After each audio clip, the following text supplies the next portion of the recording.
Maybe you've heard the news by now. Bishop Robert Barron, the auxiliary bishop of Los Angeles, is getting a promotion to be formally announced today if Pillar Catholics reporting on this is accurate, which I do think it is. I think it is accurate. Many are opining that Barron is getting punished for not handling some drama at Word on Fire properly. And while I do think he mishandled that situation there badly, if not outright permitted the things that have been going on there to happen, I don't think he's getting punished at all. He's not being promoted into obscurity as some are suggesting. I think he's being prepared for bigger and more important things in the church. So let's get into this story so I can show you why I think that is. Like I said, our story comes from Pillar Catholic, who tells us that Barron is getting promoted to a small diocese in Minnesota that most people have never heard of. The bishop there is retiring, and they need young blood to fix some major problems in the diocese. Headline from Pillar Catholic: Barron to be appointed Minnesota bishop. Bishop Robert Barron was inevitably going to be sent to a new diocese as its local ordinary. Some are reading this turn of events as a punishment for his bad handling of some negative stories about Word on Fire involving sins of the flesh, but I think that's a serious misreading of this. Let's get the facts of the story, though. From the article, quote, Los Angeles Auxiliary Bishop Robert Barron will be appointed to lead the Diocese of Winona-Rochester, Minnesota on Thursday, sources close to the process confirmed to the Pillar on Wednesday. Barron's pending appointment to the Southern Minnesota Diocese was first reported Wednesday by Whispers in the Loggia writer Rocco Palmo, and was confirmed to the Pillar by several sources close to the process. Barron has served as auxiliary bishop in the Archdiocese of Los Angeles since 2015. He was before that rector-president of the Archdiocese of Chicago's Mundelein Seminary and University of St. Mary of the Lake. The Winona-Rochester Diocese, which runs along the southern border of Minnesota, is led by Bishop John Quinn, who submitted his resignation in December 2020 when he turned 75 years old. It is home to more than 130,000 Catholics and roughly 60 active diocesan priests. End quote. I think framing this as a punishment for his own bad handling of problems regarding the flesh and some high-profile questionable hirings at Word on Fire is a serious mistake. Francis is elevating several men who have been accused of similar by credible sources, including Bishop McElroy, and frankly, worse too. This is different. This placement in Minnesota is a testing ground for him and is likely to be a temporary stop for Barron. He will be tested in how he handles the mess in Winona that Pillar describes here. Quote, the diocese filed for bankruptcy in 2018 in response to financial obligations stemming from Ted McCarrick problem lawsuits. Barron's appointment comes amid a growing challenge to fill diocesan sees in the United States, with church officials reporting that priests are in recent years more frequently turning down the offer of episcopal appointment. End quote. Barron has failed to deal with the problems in Word on Fire in a way that you and I might want him to deal with them, but that doesn't mean that Rome or the influential members of the USCCB, like Cardinals Cupich, Tobin, and McElroy, care at all. Barron was elevated to the office of bishop in 2015. He's from Chicago, and Cupich was running that archdiocese at the time. Now, this was before Cupich was named a cardinal, but he had enormous influence in Rome at the time. Here's something from an article published back in 2015 when Barron was elevated.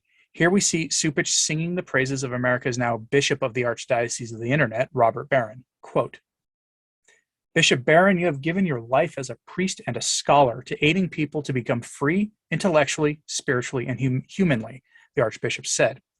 I see a man prompted by internal freedom that makes you nimble and agile, creative and imaginative, as you explore with curiosity, but also with deep respect, the lives of people and their cultures, looking for where God has been working. Bishop Barron chose as his episcopal motto, Non nisi te Domine, translated as only you, Lord. It's said to be the answer St. Thomas Aquinas gave Christ when he asked him from the crucifix what he wanted as a reward for his great teaching. I tell my students, if the Lord speaks to you asking that question, that is the answer, Bishop-elect Barron said. If you have Christ, then you'll know what to do with everything else. If you don't have Christ, even the best things in the world will eventually turn on you and destroy you. End quote. Barron is one of those prelates that I really want to like on a personal level. I really do. But his smooth words against traditional Catholicism are a deal breaker, as is his denial that Christ is the only way to the Father. He has publicly denied that dogma of the faith numerous times on camera, usually when defending the faith would put him in an uncomfortable spot. I will give you, though, here an example instead of his words against sacred tradition. In late 2020, he called himself the real traditionalist because he loves Vatican II so much. Quote, "Friends, I am a traditionalist. I stand with Christian revelation and the entirety of church teaching, from the Council of Jerusalem through Nicaea, Chalcedon, and Trent. Since the church's tradition includes the Second Vatican Council, it's therefore impossible to repudiate Vatican II and claim to be a faithful traditionalist. There's nothing traditional about rejecting an ecumenical council." End quote. His use of starting his posts and videos by calling his reader or watcher friends is a direct ripoff of Bishop Fulton Sheen, who started his shows with that greeting. Barron was once called the new Fulton Sheen by people who didn't like Fulton Sheen at all. Think Dolan and those. Why? Because Barron fits the mold of the spirit of Vatican II far better than Sheen, who himself supported Vatican II and all its excesses. Barron fits better because he is a company man, and Sheen never really was.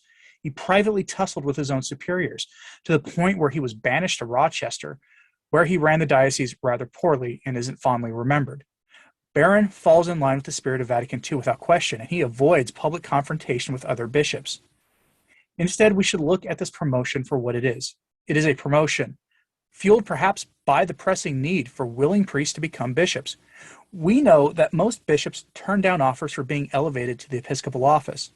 That's not really surprising, given the post-2003 Boston and Ted McCarrick landscape, and given the way Francis is running the church. This promotion is meant to both fill that gap and to prepare Barron for a much bigger diocese in the next few years. For example, Cardinal Dolan is the Archbishop of New York. He's 72 years old.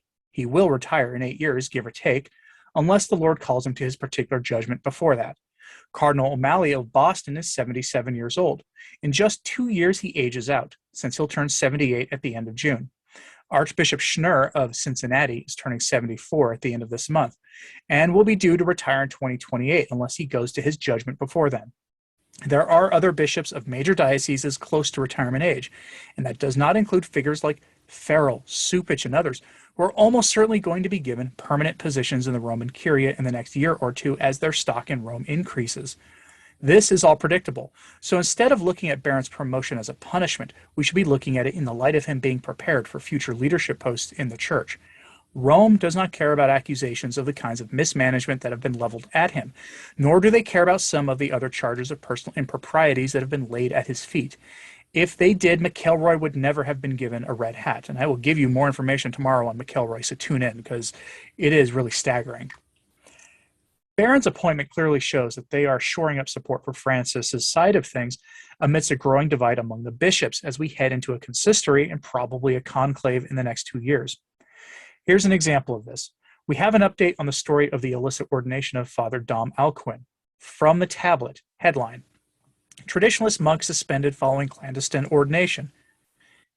It's nice of the established Catholic media to catch up to those of us who reported on this 3 weeks ago. Pay close attention to what they say in this excerpt. Quote, "A prominent traditionalist Catholic who was refused ordination by numerous bishops has been suspended after he was ordained in a clandestine ceremony by an unnamed senior prelate. Dom Alcuin Reid is a liturgical scholar, the prior of a monastic community in the south of France, and a vocal critic of Pope Francis's decision to restrict celebrations of the traditional Latin Mass. But Dom Alcuin is now facing an uncertain future after he was ordained a priest without his bishop's permission, while one other member of his community was ordained to the diaconate. The illicit ordinations have echoes of the actions taken by Traditionalist Society of St. Pius X group, which splintered off from the mainstream church after their leader, Archbishop Marcel Lefebvre, ordained bishops without the authorization of the Holy See." End quote. I do expect better from the tablet than this, even though they're a terrible outlet. You don't ordain bishops, you consecrate them. But anyway, Father Alcuin's ordination may have been the first of recent illicit ordinations, but it's not going to be the last. And there are several bishops people have been speculating about who might have done this, including Cardinal Mueller and a few others, meaning there is support from several bishops likely to ordain traditional priests despite whatever the local bishop might have to say about the matter, or that's the going theory anyway.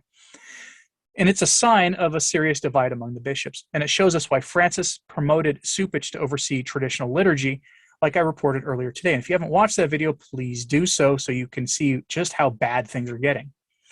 and why Francis is having another consistory this year, and likely will have one in 2023 if he is in a position to have one.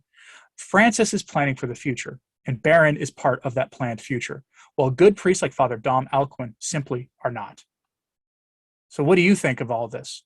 Am I misreading this? Is Barron being pushed as some are suggesting, or is my reading of this more likely to be correct? Is he being punished, or am I right in saying that he's being prepared, trained in the most best way to be trained, hands-on doing the work itself to run bigger dioceses in the future? Perhaps he'll go home to Chicago in 2 years. Think about that for a second. Let me know in the comments what you think about this development, and like and subscribe if you haven't. It really does help, as does sharing this video on social media, which apparently now YouTube favors these days.